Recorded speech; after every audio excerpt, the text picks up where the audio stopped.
Muy buenos días, tardes, noches, madrugadas, en la Tierra, en el espacio exterior. Bienvenidos a Entrevistas Singulares. Hoy ya tenemos el gusto, el agrado de contar con la grata presencia de Jorge Luis Javier Vidalón. Algunas palabras acerca de Jorge Luis. Él es PhD en Dirección Estratégica y Magíster en Administración. De hecho, es cum laude en su doctorado.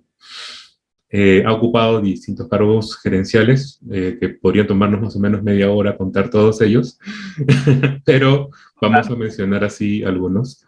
Ha estado en cargo gerencial en Pizza Hut, en Chili's, en Papa John's, ha tenido entrenamiento en México y Puerto Rico, ha trabajado para la OEA, ha sido gerente general del condado en Miraflores Hotel y Suites, ha sido docente universitario de posgrado en la Pacífico. Ha sido el mejor profesor en el programa de ejecutivos de marketing estratégico y en la San Martín en programa de hotelería y turismo. O sea, quieto no está. Docente de pregrado en la Fundación Wat Wani en la India. Ha tenido un programa internacional, ha sido premiado como mejor docente en Perú, consultor ejecutivo en administración de empresas, servicio al cliente. Le encanta el básquet, le encanta Star Wars, Game of Thrones. De hecho, conversamos mucho tiempo sobre Game of Thrones hasta que comenzó la debacle de esta serie, Black Mirror. Distintos temas de administración, responsabilidad social, liderazgo. Le gusta ver charlas TED, pasar el tiempo con su esposa e hijos. También Jorge Luis y Soy. Bienvenido, Jorge. Un gustazo nuevamente contar contigo. No, el gusto es mío, Mauro.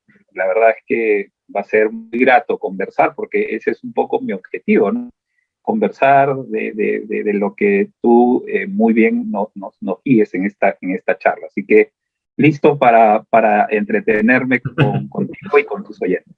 O bueno, yo también. O sea, la verdad que creo que salgo ganando por todas las perspectivas. Y eso ya es algo encantador que podamos compartir un momento grato, no tener un tema pragmático, digamos, para una necesidad, digamos, pragmática para tener que conversar. Y a pesar de que, bueno, tu perfil es como dice, como lo dice el test de personalidad ejecutivo, ¿no? ESTJ, y tu perfil cumple bastante con esa denominación. Tienes creo que tienes las cosas bien puestas en todas partes, ¿no? Una vida familiar bien puesta, una vida personal bien puesta, gustos e intereses bien puestos, y por supuesto todos los méritos que has conseguido a lo largo de estos pocos años en realidad, ¿no? Porque eres bastante joven. Eh, Siempre que hacemos la evaluación de personalidad, yo les pregunto a los invitados, ¿qué te parece? ¿Te parece que está de acuerdo, que hay algunas diferencias? ¿Encuentras consonancia con lo que te dice el test de personalidad? ¿O por el contrario, sientes que hay cosas en las que hay ciertas variaciones? Eh, yo creo que sí, en realidad el test tiene bastante relación con ello, porque he tenido la oportunidad de poder formarme como ejecutivo, ¿no? Tú comentaste que yo, entre otros lugares, he trabajado en restaurantes, y yo diría que Delossi, que que para los que no lo conocen, Delossi forma parte de varias franquicias, ¿no? Pizza Hut, Kentucky, Burger King, Starbucks, Tim Berry, Chili's, son varias franquicias que son manejadas por una sola empresa peruana. Y yo trabajé desde muy joven en esta empresa, y digamos que me formé en esta empresa, porque lo bueno es que es una empresa americana, una empresa gringa que viene con todas sus políticas americanas. Entonces, no es que tú agarres la franquicia americana y digas, ya, ahora yo hago lo que yo quiero. No. Si tú no haces lo que la franquicia te indica y pasan muchas cosas equivocadas o diferentes, puede pasar lo que pasó con Domino's, con la famosa cucaracha, ¿no? Que fue, yo creo, la punta del iceberg que provocó luego esta gran bola de nieve que provocó que la franquicia sea quitada por la marca, y pasaron varios años hasta que nuevamente otro franquiciante la ha obtenido, ¿no? Entonces, volviendo al tema de mi formación, yo tengo una formación muy ejecutiva, ¿no? Yo creo que tengo una formación muy ejecutiva. eh, te doy una anécdota, ¿no? O sea, yo tenía 21 años y me dieron administrar un restaurante que más o menos tenía una inversión de $1 millón, pero yo no lo sabía, o sea, yo era un chibolo de 21 años que por ahí, bacán, vas a tener que contratar, vas a tener que reclutar, seleccionar, hacer inventarios, presentar estados financieros, estado de ganancias y pérdidas, etcétera. Y yo tenía 21 años y aprendía todo, ¿no? Todo lo absorbía, pero no, a veces creo que ahora que ya soy mayor me doy cuenta y digo, oye, pero estaba manejando un negocio eh, no tan pequeño, ¿no? Entonces, no sé si la estrategia de la franquicia era no decírtelo, ¿no? Porque de repente si ya comenzabas a tener los nervios que cualquiera podría tener, ¿no? Entonces, yo creo que por ese lado el test que respondí sí se ajusta, ¿no? Creo que sí se ajusta a mi personalidad y a la forma como yo actúo, yo trabajo. Ahora, eso influye en la parte familiar también, ¿no? Influye en la parte personal, ¿no? Yo trato de ser muy ordenado, trato de ser muy eficiente con el tiempo, peco de no invertir mucho tiempo en la familia, ¿no? Entonces ahí un poco que vienen los conflictos que siempre los hay en familia, todos los que somos casados lo sabemos, entonces ahí que está el tira y afloja, no, no, pero no estás dedicando tiempo acá y mira, estás dedicando tiempo a esto y creo que va a seguir así siempre, ¿no? Porque a veces uno se quiere aprovechar el tiempo en una actividad que puede ser el trabajo, dedicarle tiempo a la familia y a ti mismo también, o sea, a ti mismo, ¿no? Por eso que el deporte, yo abandoné el deporte, ¿no? Yo abandoné mucho el deporte por llevar mi doctorado. Desde el 2014 hasta el 2021 estuve involucrado en el doctorado, entre idas y venidas, porque cuando uno trabaja y hace el doctorado es complicado. Y dejé el básquet, o sea, no hice deporte y ahora recién lo estoy retomando y me siento muy contento, ¿no? Muy feliz conmigo mismo porque hago una actividad que antes que sacrificaba ese tiempo para dedicarle al doctorado. Efectivamente, el doctorado, más que la maestría o la licenciatura, creo que el doctorado es esa época en la que el mundo se detiene, ¿no? Así En es. otras cosas, en muchas otras cosas, sobre todo en las cosas que quizás más nos gustan o lo disfrutamos un poquito más. Eh, y lo cual tiene justamente congruencia con tu perfil, porque, o sea, si estamos hablando del ESTJ, el ejecutivo, se trata de alguien que cumple metas, ¿no? O sea, cumple objetivos constantemente.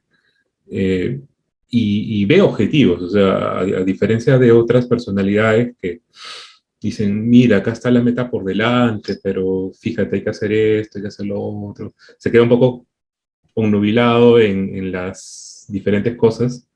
Y ahora que me cuentas que a los 21 años estabas administrando una cuenta bastante grande, y qué bueno que no te lo contaron, no sé si hubiera generado un cambio ahí o no, pero si me hubiesen dicho, probablemente no, creo que la relación no hubiese funcionado muy bien.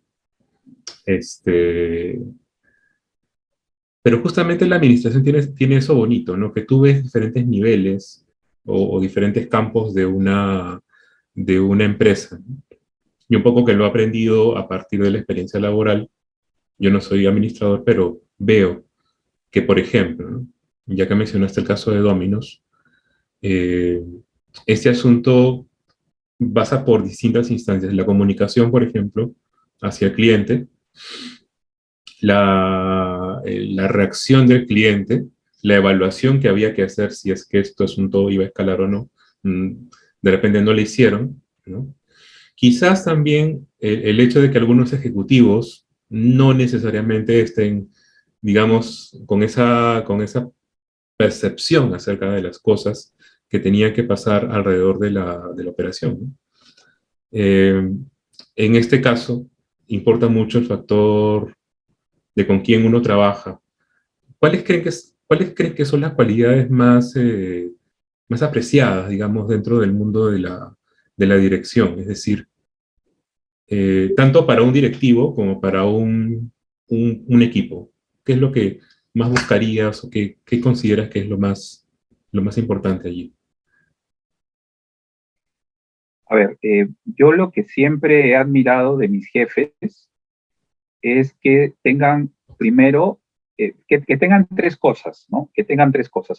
La primera, que tengan liderazgo. Es decir, que sepan influir y que den el ejemplo y que digan, vamos a hacerlo, y no digan, haz tú esto, haz tú el otro, haz tú el otro. No, que sean personas que se involucren, que sean personas con las cuales puedas aprender. Yo me sentía muy contento cuando veía que mis jefes realmente sabían más que yo, porque yo me sentía, era como una esponja que recibía toda la información que ellos me pedían, y muchas de ellas eran muy, muy retadoras.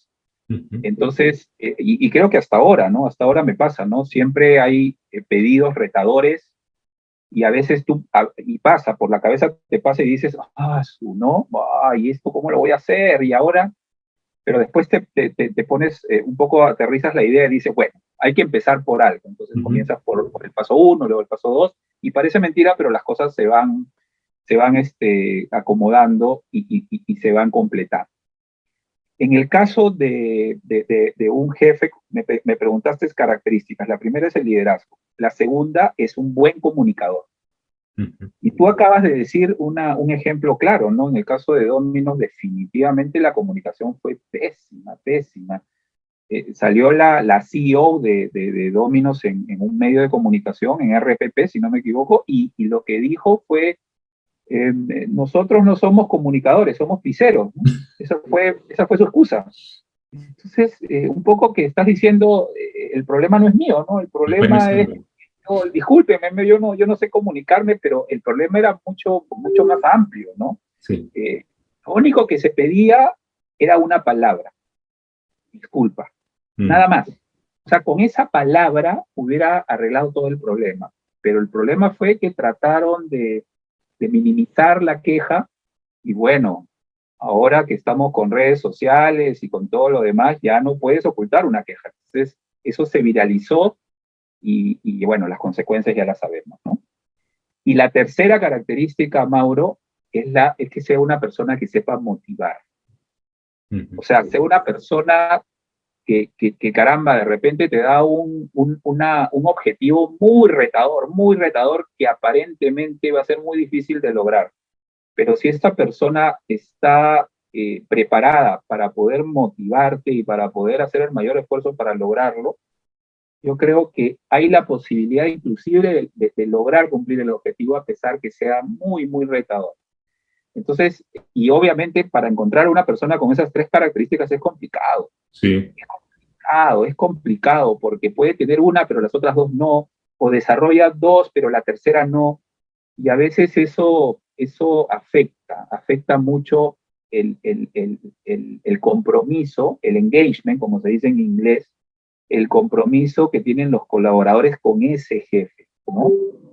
Si me permites, yo siempre digo, cuando te nombran de jefe, ¿tú has escuchado esa palabra que aparece en la película de Spider-Man, en el mundo Marvel, en donde el papá de Spider-Man, cuando le disparan y él está por morir, El él, tío. él, él le dice algo así como Tío Ben. un gran poder, Sí. ¿cómo es? Algo así, un gran Un gran poder poder eh, implica una gran responsabilidad. da una gran responsabilidad. Sí. Y de alguna manera, cuando a ti te nombran de gerente, de jefe, y tienes personal a tu cargo, te dan un poder. El poder legítimo, que es el cargo, ¿no? Yo soy gerente general, de por sí ya tienes un poder ahí. Pero ese no es el único poder que tienes. Tú Ujú. puedes tener un poder coercitivo, puedes castigarlos con un memo, con una suspensión, e incluso, si la justificación está dada, con un despido. Puedes premiarlos también, si hacen una buena labor. Y también puedes manejar dos poderes adicionales. Un poder referente, es decir, si tú eres una persona que logras ser referente de tus empleados, ya tienes un poder más, y tienes que saber manejarlo, no abusar de ese poder referente. Y el último poder, el poder experto, es decir, lo que te dije hace un momento, a mí me encanta tener gente que sepa más que yo, entonces yo lo admiro, y estoy con él al 100%. Entonces, ese poder experto es un poder que puedes tener tú, pero también lo tienes que manejar responsablemente. Entonces, es difícil, pero creo que esas son las características respondiendo a tu pregunta, Mauro. Sí, efectivamente, digamos que se convierte en alguien que aparte de tener el cargo, tiene todas las habilidades que la gente podría ver como un ser a admirar, como un ser del cual se puede aprender, como alguien obviamente con ciertos talentos, ¿no? Este, y como bien dices, esto implica una gran responsabilidad, ¿no? Porque, ¿sabes qué imagen se me estaba viniendo a la mente? Lex Luthor. Ya, a ver. Es un gran líder, o sea, él maneja muy bien su sistema, sus cosas, ¿no? Es un gran comunicador, ¿no? Es un científico y si no sabe algo, junta gente para que cumplan con sus propósitos, ¿no? Pero el objetivo que él tiene es nefasto, ¿no? Es negativo para la sociedad, para el mundo, etc. Y es bien curioso porque efectivamente eh, le vamos a dotar de una serie de talentos a alguien y si esta persona puede tomar, como tú dices, la decisión de ir para este lado o ir para este lado. Entonces, allí está uno de los grandes problemas de la humanidad, ¿no? Por una parte, es difícil conseguir a alguien talentoso y por otra parte, es difícil que este talentoso no se tuerza. Así es. ¿No? Así es. Entonces, tenemos dos cositas. Y también me estabas haciendo recordar lo que hablábamos acerca de Juego de Tronos, porque gran parte del juego político, de las tradiciones que hay en la serie y en los libros, mucho tienen que ver, tú me decías, con la historia, ¿no? O sea, este pasaje se relaciona con tal evento, este otro se relaciona con tal evento, y este otro. Eh, ¿Cuántos referentes piensas que son importantes para hablar de Juego de Tronos en particular y quizás y que se repiten, ¿no? Se repiten hoy en día en la vida humana, ¿no? Porque siempre hay conflictos, siempre tenemos sociedades que se confrontan unas con otras, siempre hay una que abusa sobre la otra también, ¿no? Hablando de guerras internacionales y tal. ¿Cuáles piensas que son los más recurrentes? Bueno, tomando de referencia a Nicolás Maquiavelo, que bueno, es un referente histórico de la Sí. época de la Edad Media con esta época oscura que tuvo la Iglesia, ¿no? En donde Nicolás Maquiavelo, en su libro El Príncipe, detalla muy bien cómo el poder puede ayudar, o sea, el poder es lo más importante, ¿no? Si tú tienes el poder y lo puedes manejar, puedes lograr muchas cosas. Y eso se ve mucho en Game of Thrones, ¿no? En Juego de Tronos, en la forma como eh, los, los, eh, los líderes de cada reino tienen particularidades, ¿no? Y eso se ve viendo también en la historia, cómo estas personas de manera maquiavélica, tomando de referencia a Nicolás Maquiavelo, Mm.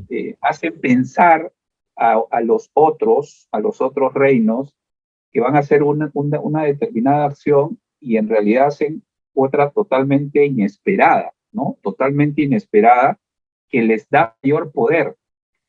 Pero lo que se ve es mucho es justamente el juego de valores, ¿no? Y de principios, ¿no? Cómo el bien está contra el mal, lo mismo pasa con Star Wars, igual el bien contra el mal, y también el tema de cómo los personajes van cambiando.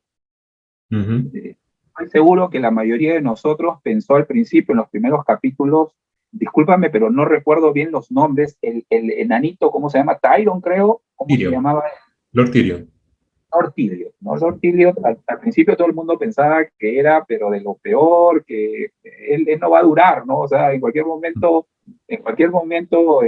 lo ejecutan, ya que de alguna manera Es la vulnerable. trama de la película era esa, tú te sorprendías que uno de los protagonistas que estaba teniendo protagonismo en la serie era eliminado de la serie, ¿no? Era un poco ese Sí. el atractivo de la serie, Y vemos que él no, él se mantiene, pero se mantiene de manera muy inteligente. Se mantiene de manera muy inteligente porque comienza a utilizar las habilidades que él tiene, que principalmente era la inteligencia y era la manera como podía influir en los demás y convencer, y de tal manera que llega hasta el último capítulo y se convierte en uno de los principales protagonistas. Lo único que hay que sí criticar a esto es principalmente la parte ética, ¿no? Definitivamente ahí podríamos hablar de separar, ¿no? Eso hubiera sido muy bueno, pero si él no hubiera hecho esto, no hubiera hecho lo otro. Yo relaciono mucho a Nicolás Maquiavelo con eso, relaciono también muchas situaciones que hubieron en la Primera y sobre todo en la Segunda Guerra Mundial también, ¿no? El desembarco en Normandía, la manera como los aliados hicieron muchas argucias con la intención de poder engañar a Alemania del lugar en donde iban a desembarcar, ¿no? Inclusive utilizaron eh, tanques inflables, ¿no? En donde estos tanques inflables iban por diferentes lugares y los espías alemanes desde el avión los veían y informaban, está habiendo movimiento de artillería pesada en tal lugar, entonces van a desembarcar en las playas de Calais, por ejemplo, ¿no? Y todo el mundo se iba para allá y ellos desembarcaron en otro lado. Algo así se ve también mucho en Game of Thrones, ¿no? Información que aparentemente es fidedigna, pero en realidad es utilizada de manera diferente, con la intención de quitar la atención de una cosa y llevarla a otra, ¿no? Sí, o sea, de hecho, es interesante, ¿no? Que este personaje Tyrion, ¿no? Volviendo al personaje que mencionas, sea, bueno, aparentemente era un borrachito, ¿no? Que le gustaba estar con mujeres y tú dices, este pata no va a durar. Pero de pronto, como pasa una temporada, pasa otra, vas viendo que el personaje no solamente anticipa, ¿no? O sea, no solamente anticipa situaciones, sino que utiliza la inteligencia, incluso la voluntad de sus enemigos para poder sobrevivir. Y él termina haciendo incluso que mucha gente se identifique con él, ¿no? Porque en un momento fue un héroe en una batalla, en otro momento fue quien salvó, desembarcó del rey, en otro momento ayudó a Daenerys cuando pensó que era buena, ¿no? O sea, tuvo todas esas venidas, ¿no? Débil físicamente, pero fuerte intelectualmente, fuerte en voluntad, fuerte en otras dimensiones. Ahora, claro que sí. Mucha gente piensa que nosotros eh, estamos, estamos con problemas de liderazgo. Creo que realmente que ese es un pensamiento que ha durado toda la historia. O sea, durante toda la historia de la humanidad hemos tenido problemas de liderazgo, pero también hemos tenido ejemplos de gran talento, grandes habilidades, como pasa con Tyrion, ¿no? Y ya lo que me llama la atención, no hemos hablado de Star Wars, pero Star Wars es muy distinto a Game of Thrones, ¿no? En concepción, en estilo, en maneras, ¿no? En Star Wars hay mucho más claridad, por ejemplo, acerca de la relación del bien y el mal, ¿no? Para empezar, es fácil distinguir, hay una serie de elementos simbólicos también, desde el sable láser. Si es rojo, eres uno de los Sith, eres uno de los malos, ¿no? Si es azul, celeste o verde, bueno, ya eres de los Jedi, ¿no? Entonces, ¿qué es lo que te hace atractiva la serie de Star Wars en ese sentido? Me hace atractivo principalmente, primero la historia. La historia es muy sencilla, ¿no? Es muy sencilla. El bien contra el mal. Uh-huh. Pero lo que me hace atractivo también es que algunos personajes del mal son atractivos también. O sea, el poder de Darth Vader, por ejemplo. Pasa algo como, yo sé que son diferentes historias, de eso estoy totalmente de acuerdo. Inclusive me podría animar, sin pensar mucho el tema, a decir que de repente Star Wars fue la versión para niños y Game of Thrones fue la versión para adultos. de una misma línea de serie de ciencia ficción. Lo estoy diciendo de repente sin analizar muy bien, pero podría verlo de esa manera. Pero lo interesante de Star Wars es que también los personajes malos, digamos, personajes negativos, caen como buenos, porque de alguna manera llegan a ser buenos, ¿no? Al final Darth Vader ayuda a su hijo al ayudarlo a matar al emperador y bueno, muere el intento, ¿no? Entonces al final llega a morir haciendo una buena labor, a pesar que durante todas las tres primeras, bueno, no las primeras, sino sería la cuarta, quinta y sexta, es el malo de la serie, ¿no? Este es el primer atractivo, o sea, que los malos también se les ve buenos en algún momento. Después, el segundo atractivo definitivamente es la gran creatividad que tuvo George Lucas en crear los personajes. O sea, cada personaje tenía una personalidad muy fuerte y muy clara, ¿no? Luke Skywalker tenía su personalidad, el chibolo, que tenía poder, pero que no sabía cómo manejarlo, entonces necesitaba un profesor para que le enseñe, y ahí entra Luke Skywalker. Perdón, no entra Luke Skywalker. Obi-Wan Kenobi. ¿Quién, perdón? Obi-Wan Kenobi. Obi-Wan Kenobi, ya. Sí. Y después tenemos a Han Solo, que es el chico informal, el que no sigue reglas, pero se enamora con la princesa, ¿no? Que es también una chica con mucho temple, con mucho carácter, y que en la vida ibas a pensar que iba a estar con un chico como Han Solo, pero lo hay. Entonces, yo siento que esa historia es tan universal, de alguna manera algo de esa historia la relaciono con mi vida, o de repente en tu caso con tu vida, o de repente con las personas que estuvimos en esa generación. Algo de esa historia. Y por eso tuvo bastante acogida, ¿no? Tuvo bastante acogida. Yo relacionaría eso, y bueno, ahora con la tecnología y con el tema de la transmedia, ahora eso ya han hecho historias de rehistorias, ¿no? Sí. El Mandalorian, tenemos ¿cómo se llama el otro? Que aparece? Boba Fett, ahora va a salir justamente una serie de Obi-Wan Kenobi, y eso se denomina historias paralelas, ¿no? Historias paralelas que también refuerzan un poco, o sea, eso también creo que es importante. Hay como que hay una historia, pero tú dices, caramba, pero me gustaría saber en detalle qué pasó con tal personaje, o qué pasó con tal otro personaje. Y justamente por eso aparecen estas series que aparecen en paralelo en diferentes tiempos de la película, y yo creo que eso también crea bastante atractivo, ¿no? Bastante atractivo. Hay bastante densidad, y es como que fuesen, aparte que hemos crecido con estos personajes, ¿no? Es como si fuesen nuestros amigos, o hubiesen formado en algún momento parte directa de nuestra vida. Y efectivamente se corrobora esto cuando crean una serie completa para un personaje que aparece, creo que 6 o 7 minutos, que es Boba Fett, en toda la saga, ¿no? En las películas originales. El Mandaloriano, que era un personaje que tenía una armadura parecida. Grogu, que nadie acepta ese nombre, dicen que es Bebé Yoda, ¿no?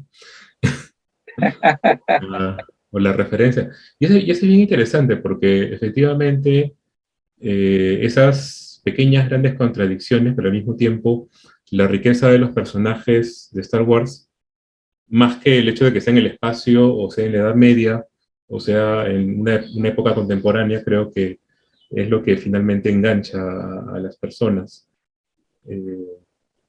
Hay un atractivo humano dentro de estas producciones. Lucas mismo, yo he leído los libros antes de, bueno, no antes, ¿no? Más o menos en paralelo con las primeras películas, o sea, los episodios 4, 5 y 6, y son novelas muy bien hechas, muy bien constituidas. O sea, me puedo imaginar siempre la escena del bar de Star Wars, ¿no? Que siempre, en todas las películas es inevitable que vayan al bar, que haya toda clase de cuadros, ¿no? De gente estrafalaria, de terrestres de distinto tipo, que es muy western, por una parte, ¿no? Pero al mismo tiempo también es muy como Roma, ¿no? Es un punto de convergencia de la humanidad. Si bien es cierto que nos fijamos en 3 o 4 personajes en ese momento, cada individuo que está ahí parece tener una historia de por medio y es fácil jalarla luego a hacerlo, convertirlo en una serie, en un cómic o una historia incluso hecha por fans, ¿no? Eh, de hecho, gran parte del mercado en YouTube es ese. Hay gente que completa historias hechas por fans. ¿Querías comentar algo? Eso justamente lo que estabas diciendo. Hay personas, youtubers, que permiten en páginas especiales que tú completes la historia, pero como quieras. O sea, hagas la escena como tú quieras, ¿no? O sea, no sé, y es interesante porque cada escena es tan importante que la puedes ir haciendo por partes, ¿no? Por ejemplo, en el capítulo 4 desde que empieza escapándose, ¿no? De los imperiales y están en la nave, entonces hay gente que está yo ahorita y me pongo mi celular y este control y ya estoy. O sea, ya estoy en la historia solamente teniendo mi asiento y dos controles, ¿no? Ujú. Y así hay un montón de gente que se involucra, ¿no? Entonces, ese es otro atractivo también. El atractivo es tú participas en la historia, no solamente la ves, no solamente estás atado, sino también puedes, si lo deseas, entrar en esto. Y eso, ¿no? Justamente voy a hacer un pequeño giro en el tema, porque hay un punto también de que quería preguntarte. Este, cuando hablamos de la participación dentro de la historia, también se me viene a la mente tu experiencia, por ejemplo, dentro de la industria del restaurante y la industria hotelera, porque gran parte de esto es experiencia, ¿no? O sea, el hecho de poder mimetizarte dentro de una realidad distinta, dentro de un entorno distinto, y por lo tanto, allí, por ejemplo, te pregunto así, ¿cuál es el secreto, no? ¿Cuál es la clave para que la experiencia dentro de estas industrias sea realmente memorable? Porque hay lugares y lugares, hay precios, pero finalmente uno se queda con ese recuerdo o esa experiencia. Yo creo que el secreto y en administración se ve mucho es poder equilibrar dos situaciones, Mauro.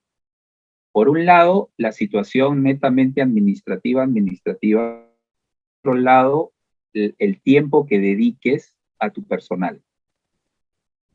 Siempre cuando tú gerencies un negocio, lo primero que va a decir el gerente es, no tengo tiempo y no tengo recursos. Eso es lo que siempre uno dice. No, no tengo el tiempo, me estás pidiendo esto y en 8 horas me va a faltar 2 horas más, 3 horas más y ese es uno. Y Mm. lo segundo es recursos. Te dan pocos recursos y tú dices, pero necesito más recursos para lograr. No, no hay más presupuesto. ¿Es eso lo que tienes? Utiliza. Si me preguntas cuál es el éxito de los restaurantes donde yo trabajé, yo creo que mucho depende de la gestión del gerente. El gerente, digamos que es la máxima autoridad en un restaurante y que tiene que manejar en algunos casos hasta más de 100 personas. Yo tuve oportunidad de manejar aproximadamente 90 personas, no lo tengo en detalle, cuando estuve en el Óvalo Gutiérrez, ¿no? Porque es un restaurante grande donde trabajan ballet parking, recepcionistas o hostes, ¿no? Las personas que reciben a los comensales, meseros, cocineros, etcétera. Entonces, si tú sumas a todos, y además muchos de ellos son part-times, o sea, trabajan 4 horas y se van a hacer sus actividades. Muchos de ellos eran estudiantes universitarios también, ¿no? Mm.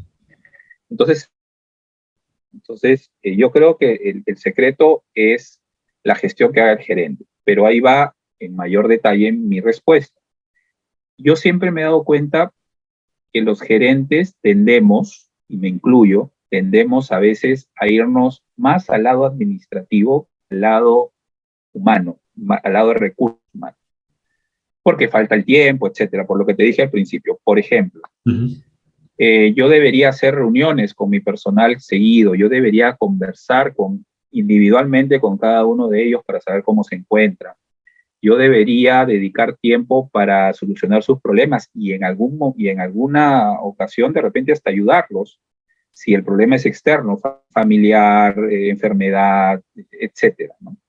Económico, posiblemente.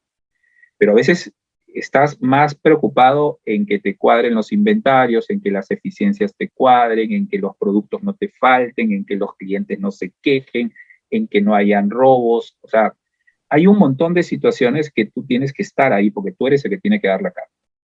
Y a veces muchos se dedican a eso solamente. A que te cuadren los inventarios, a que estés metido en tu oficina con la computadora, etcétera, pero no sales, pues, o sea, no sales y la excusa es, no, pues no tengo tiempo, pues porque mira cuánto me están pidiendo que haga.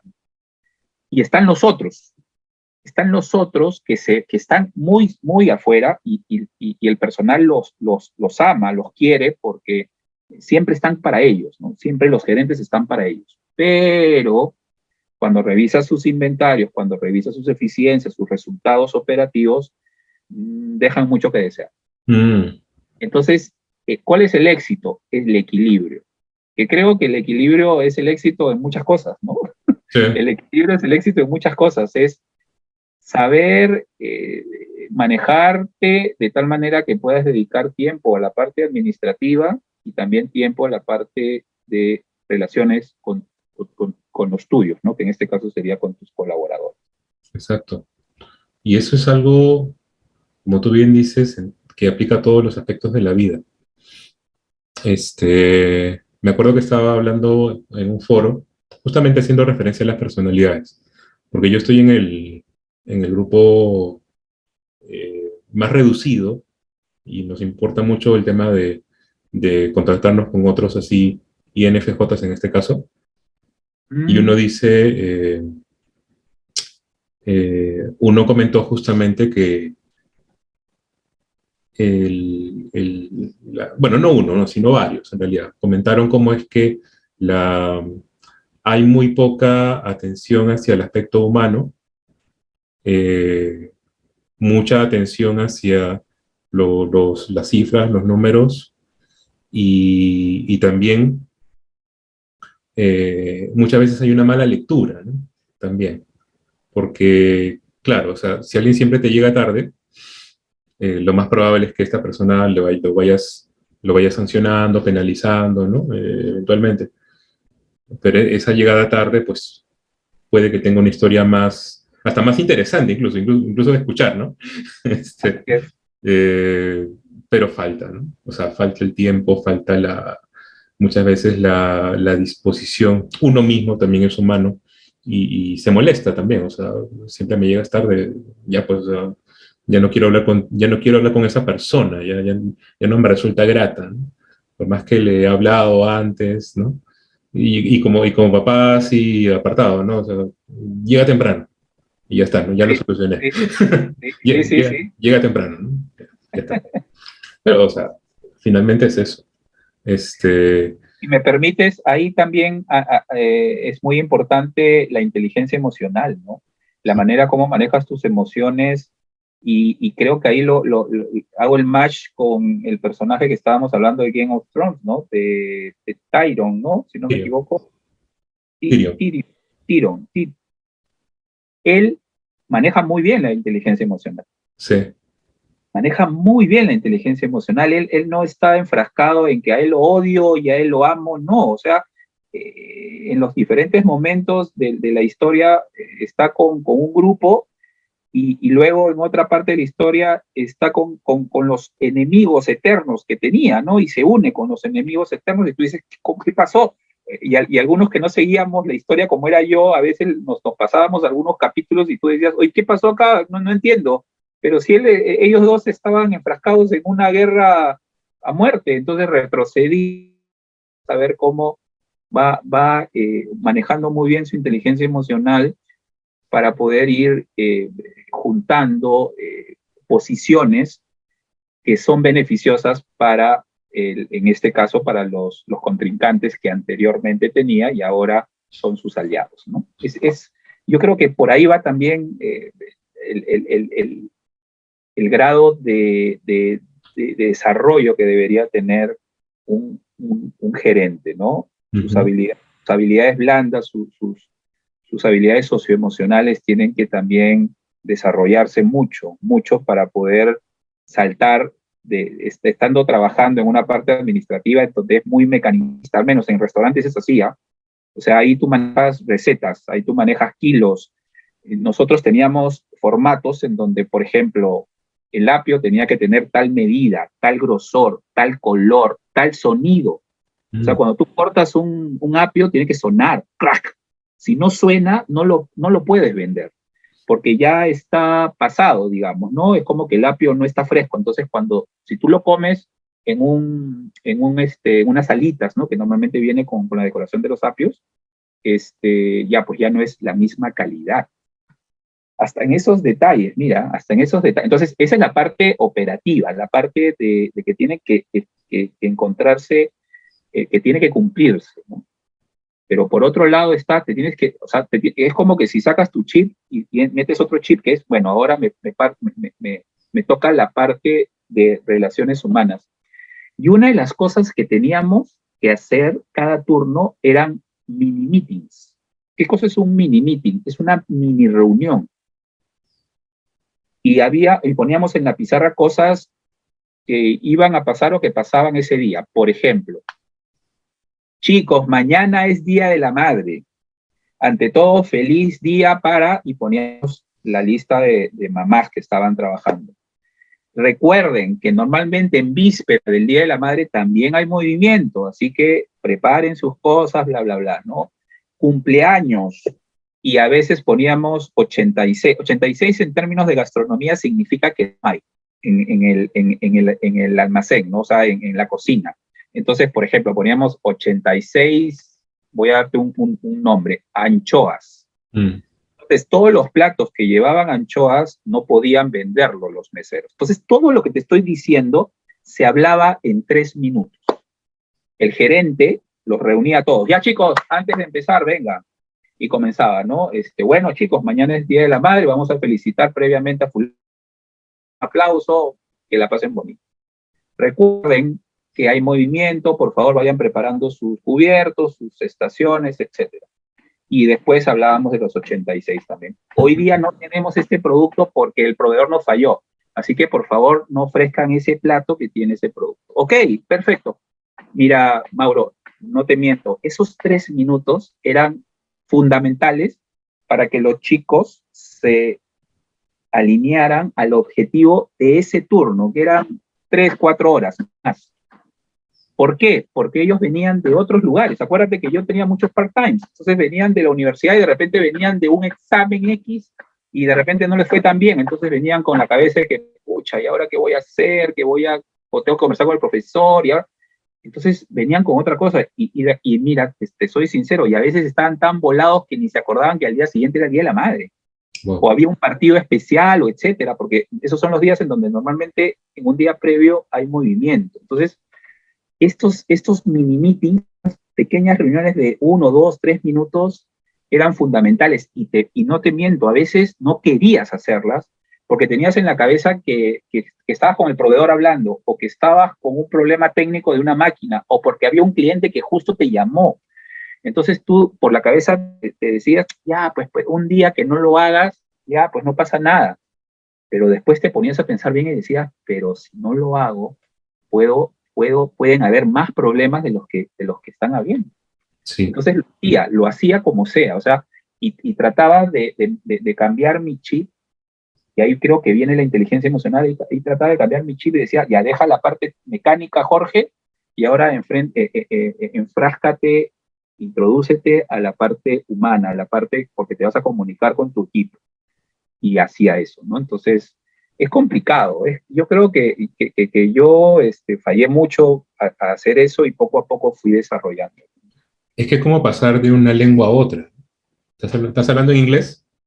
Sí. O sea, abres la puerta y estás hablando en español o en portugués o en alemán, ¿no? O sea, exactamente. Sí. Es complicado, pero hay que hacerlo. Y por ahí también va el secreto de un gerente eficaz, ¿no? Un gerente eficiente, ¿no? Que sepa moverse bien en diferentes situaciones, ¿no? Es correcto. Totalmente de acuerdo. Me has hecho recordar que, por ejemplo, Ricardo Darín no quiso actuar en inglés justamente por eso, ¿no? Porque tenías que cambiar O sea, es una manera de pensar, es un traje que te pones y es una posición en la que también te van a ver y evidentemente también van a decir, ah, él es así, ella es así, ¿no? O sea, van por este lado, ¿no? Eso es lo que le interesa o lo que no le interesa, es lo que lo motiva o no lo motiva, ¿no? Eh, Por eso la película 13 Reinas es sí, un éxito en español y fue un total fracaso en inglés, porque, porque ahí está el ejemplo que acabas de dar, ¿no? Totalmente de acuerdo, totalmente. sí. Me acuerdo que hay incluso hay líderes, bueno, hay jefes que, por ejemplo, dicen, esta oficina es de puertas abiertas y lo primero que hace es irse y cerrar la puerta. Puertas abiertas y la oficina la ponen en el último piso y para llegar a ese último piso tienes que pasar no sé por cuántos ascensores y zonas de control, ¿no? Para llegar recién a esa oficina. Entonces, sí, pues es cierto, totalmente cierto. Sí, hay una desvinculación y la gente se va a dar cuenta, ¿no? Se va a dar cuenta de esa desvinculación o de ese problema de liderazgo quizás que puede haber, o del sistema mismo, ¿no? También porque hay sistemas que son muy verticales, hay sistemas que son mucho más abiertos, si se quiere, pero también eso mucho tiene que ver con lo que te encuentras cuando entras a un lugar. Eh, los chicos que tenemos, que tienen 17, 18 años, 19, ¿no? Son personas que trabajan mucho la parte horizontal, ya no solamente por su cuestión de, digamos, de experiencia de vida, ¿no? Sino también porque la misma generación los invita a hablar mucho de sí mismos. O sea, no me refiero a que tengo un teléfono o que tengo una computadora, ¿no? Sino a hablar de su propia emocionalidad. Es bien interesante eso, porque los hombres siempre hemos estado vetados, ¿no? A, a decir cómo nos sentimos, cómo percibimos las cosas, cómo actuamos, ¿no? Eso es algo que estaba bien si eras mujer, pero si eres hombre no. Y, y creo que probablemente en el futuro, en un futuro muy, muy próximo, esa variable también va a estar allí. El hecho de que los jóvenes con a los que vas a dirigir en algún momento te van a comenzar a hablar, pero ya de forma mucho más horizontal, te van a hablar de una forma mucho más expresiva, te van a empezar a decir las cosas de una manera a la que no estabas acostumbrado, ¿no? No, y Entonces, además ahí, Mauro, también, y los gerentes, los nuevos gerentes que sí, estamos formando, que están en las universidades y están estudiando administración, por ejemplo, también tienen que cambiar. Yo, por ejemplo, a mis alumnos les digo, ¿no? Una de las cosas que nunca deben olvidar cuando sean gerentes, cuando tengan personas a su cargo, nunca dejen de ser humildes. Y cuando hablo de la humildad, estoy hablando, por ejemplo, de que algunos piensan que porque eres gerente ya tienes derecho a equivocarte y no pedir disculpas. O sea, yo me equivoqué, pero como soy gerente, ya pues mis colaboradores saben que me equivoqué, pero tienen que quedarse callados porque soy el gerente. Así que ya pues se tendrá que arreglar las cosas. Y eso no es así, mm, no es así. Yo me acuerdo, y se los cuento a mis alumnos, uno comete muchos errores. Yo me acuerdo que había una persona que estaba entrenando, nosotros, como es un negocio, como eran negocios americanos, siempre las personas no pueden entrar si no terminan un entrenamiento bien, bien preciso, ¿ya? Entonces, había una chica que entró, pero la vi, ¿no? Y dije, creo que esta chica no va para mesera, pero me convenció el entrenador. El entrenador de la chica me dijo, no, Jorge, mira, yo veo que sí, habla bien, pero la veo un poco nerviosa. Le digo, sí, pero ella, déjame hacerlo. Entonces, para no desmotivar a mi entrenador, le dije, ya, dale para adelante. Y el primer día que empieza a atender ya sola, el cliente le pide una hamburguesa sin picles. Entonces ella me ha pedido y se olvida de poner sin picles. Entonces llega la hamburguesa, lo primero que hace el cliente es ver si tenía picles, y tenía picles. Entonces la chica, el cliente la llama a la chica: señorita, venga. Sí, señor, yo te pedí sin picles, la hamburguesa está con picles. Y la chica era tan nerviosa que agarró, levantó la tapa con su mano de la hamburguesa y dijo: uy, sí señor, disculpe, me equivoqué. Y por suerte estaba el entrenador al costado y bueno, ya con más experiencia, inmediatamente agarró la hamburguesa, le dijo al cliente que le iba a cambiar lo antes posible y le dio un refill, un regalo de 2 gaseosas. ¡Pah! Le dio los gaseosas. Entonces el cliente se quedó tranquilo, pero yo vi toda esa escena. Entonces no me controlé, la llamé a la chica a la línea donde no están los clientes, pero sí los meseros, y le di una llamada de atención de madre y señor mío. Tan fuerte fue la llamada de atención que la chica le cayeron unas lagrimitas de la impotencia y se fue al baño. Entonces, bueno, siguió el turno, me fui a mi oficina y vino el entrenador. Y con la confianza que yo trato de dar a todos, me dijo: Jorge, creo que te has equivocado. El entrenador diciéndole al gerente que se ha equivocado. Y le digo: ¿por qué? Porque está bien, la chica se equivocó, pero tú le has llamado la atención frente a todos nosotros. Eso no se debe hacer. Y yo me puse a pensar y efectivamente tenía toda la razón. O sea, era un error lo que había hecho la chica, pero tampoco yo tenía el derecho, a pesar de que sea el gerente y la máxima autoridad, de gritarla frente a los demás. Así que lo que hice fue llamarla a mi oficina a la chica y pedirle las disculpas del caso y decirle que eso no iba a volver a pasar porque ya a pesar que era el gerente, no tenía el derecho de haberla gritado frente a los demás, que me disculpara. Ahí viene la humildad. Ahí viene la humildad, viene la parte en donde también tienes que reconocer que te equivocas. Y creo que eso tienen que aprender los nuevos gerentes. Porque los gerentes de nuestra generación, muy pocos son los que están cuando se equivocan, ¿no? Sino sencillamente dejan pasar las cosas y bueno, pues fue parte de, ¿no? Es porque estoy así. Y lo segundo, y ahí te quiero ponerte un ejemplo. Lo segundo es que también tú puedes escuchar las opiniones de tus meseros de manera abierta, pero para eso tienes que darles la confianza. Eso es muy importante, si no, no te van a hablar nunca. Si no, te van a decir: no, ¿qué le voy a decir a Jorge? Escucha, me va a mandar bien lejos, como siempre lo ha hecho. Yo me acuerdo que había un cliente que era recontra exigente, pero era así recontra exigente. O sea, te decía: se está demorando la gaseosa, se está demorando, no me han traído servilletas, ¿eh? A pesar que no las había pedido, pero él quería que se la trajera. Y así muchas cosas más. Entonces, los meseros ya tenían miedo de atenderlo. O sea, llegaba el cliente, se sentaba, venía siempre solo, y si a mí me tocaba la zona significa las mesas que me tocan asignadas ese día, así se llama, la zona.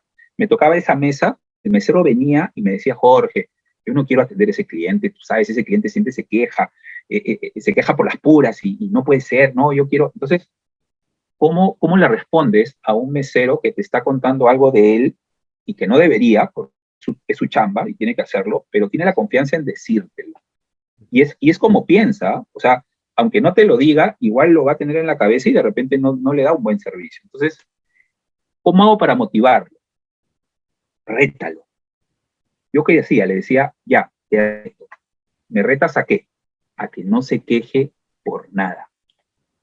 Ay, Jorge, pero él siempre se queja. Ya, pues, haz que no se queje. ¿De qué se queja? Ay, porque la servilleta no le llega. Ya, llévale la servilleta antes. ¿Y de qué más se queja? Ah, porque la gaseosa se demora. No te demores con la gaseosa. Haz que el cliente se vaya molesto porque no se quejó.